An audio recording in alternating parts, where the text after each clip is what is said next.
The Korean Peninsula, home to K-pop, kimchi, and a little family business known as the Kim dynasty. 3 generations, 1 ruling family, and enough personality quirks to make a Kardashian blush. It's a story full of intrigue, drama, and enough nuclear threats to make your hair stand on end. Think of it as a reality TV show gone wrong with a healthy dose of Cold War paranoia thrown in for good measure. We've got it all. A charismatic but ruthless founder, a reclusive heir with a penchant for platform shoes, and a millennial leader who loves missiles and McDonald's. Grab your popcorn, folks, because this is one roller coaster ride you won't want to miss. Just try not to think too hard about the nuclear weapons, okay? So, buckle up as we take a sarcastic journey through the history of the Kim dynasty, from the ashes of World War II to the Twitter rants of today. It's a story of power, ambition, and really, really bad haircuts. Our story begins with Kim Il-sung, the founder of this communist dynasty. He emerged from the chaos of World War II with a Soviet-approved plan and a healthy dose of ambition. Think of a young Fidel Castro with a bigger ego and a penchant for oversized sunglasses. Kim Il-sung, or Great Leader as he liked to be called, wasn't shy about rewriting history. His official biography claims he was born under a double rainbow, fought off Japanese invaders with rocks, and invented the hamburger. Okay, maybe not that last one. But he did manage to convince a good chunk of North Koreans he was a demigod sent to lead them to eternal happiness. It helped that he had a knack for eliminating anyone who disagreed. Free speech? Not so much in the Democratic People's Republic of Korea. With the Soviets backing him up, Kim Il-sung set his sights on a little project, unifying the Korean peninsula under his rule. What could possibly go wrong? In 1950, Kim Il-sung, fueled by communist dreams and probably a few shots of North Korean rice liquor, decided to launch a surprise attack on South Korea. His goal? To unite the peninsula by force and spread the joy of collectivized farming. It wasn't exactly a warm welcome from the South, who, with the help of the United Nations, read mostly the US, decided to fight back.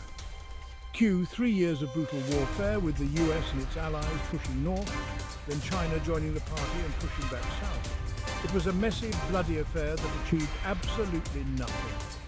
At the end of the war, the border was pretty much back where it started, except for a heavily fortified line called the DMZ, aka the Demilitarized Zone, which is totally militarized, by the way. Kim Il-sung, never one to admit defeat, declared victory anyway. He spun the war into a tale of heroic resistance against imperialist aggressors and cemented his status as North Korea's eternal leader. Of course, he conveniently forgot to mention that his little liberation attempt had resulted in millions of casualties and a divided peninsula. But hey, who needs historical accuracy when you've got propaganda, right? After the war, Kim Il-sung got busy building his personality cult. He erected statues of himself everywhere, seriously everywhere, renamed everything after himself, mountains, universities, even the month of April, and made sure every single textbook, song and painting glorified his glorious leadership. He even created his own version of reality, where North Korea was a socialist paradise free from poverty, hunger, and those pesky human rights violations. Meanwhile, the outside world was depicted as a capitalist hellscape filled with starving orphans and warmongering imperialists. The best part? Many North Koreans actually bought it. Years of indoctrination, coupled with a complete lack of outside information, had turned them into true believers. Or at least they were really good at pretending to be. Kim Il-sung ruled with an iron fist for 46 long years, transforming North Korea from a war-torn country into a heavily militarized, isolated, and deeply weird dictatorship. But hey, at least he had great hair. Section 5. The dear leader steps in. Kim Jong-il and his platform shoes. In 1994, Kim Il-sung, the man who would never die, according to North Korean propaganda, finally kicked the bucket.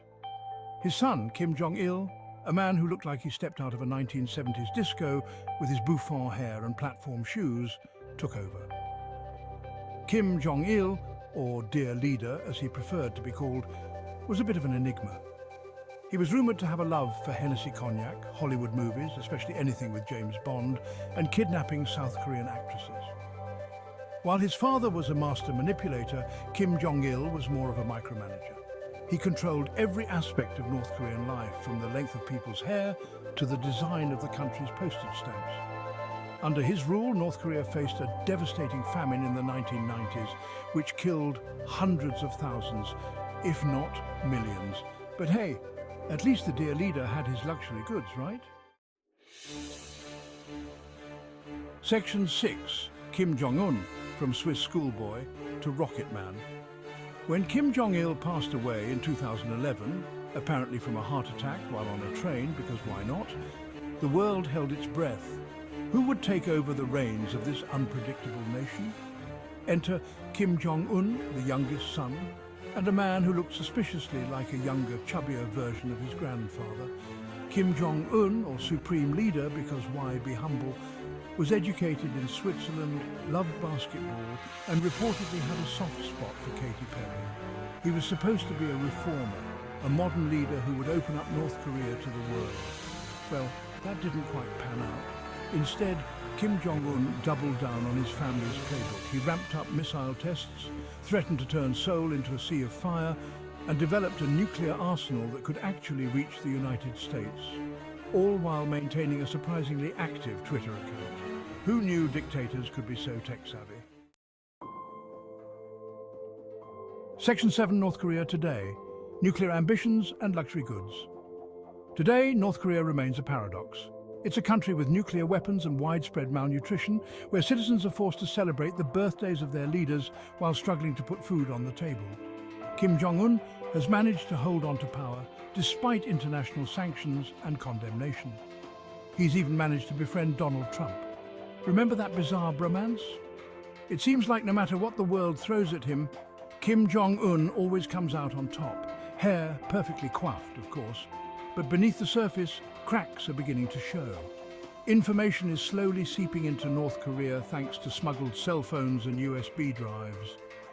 People are starting to question the narrative they've been fed their entire lives. Section 8. The future of North Korea. More of the same, but with better haircuts. So what does the future hold for North Korea? It's anyone's guess. Will Kim Jong-un continue his family's legacy of oppression and isolation? Will he finally decide to open up the country and rejoin the international community? Or will he accidentally nuke himself while trying to impress Dennis Rodman? Only time will tell, but one thing's for sure. The Kim dynasty, with its blend of brutality, absurdity and really, really bad hair, will continue to fascinate and horrify the world for years to come.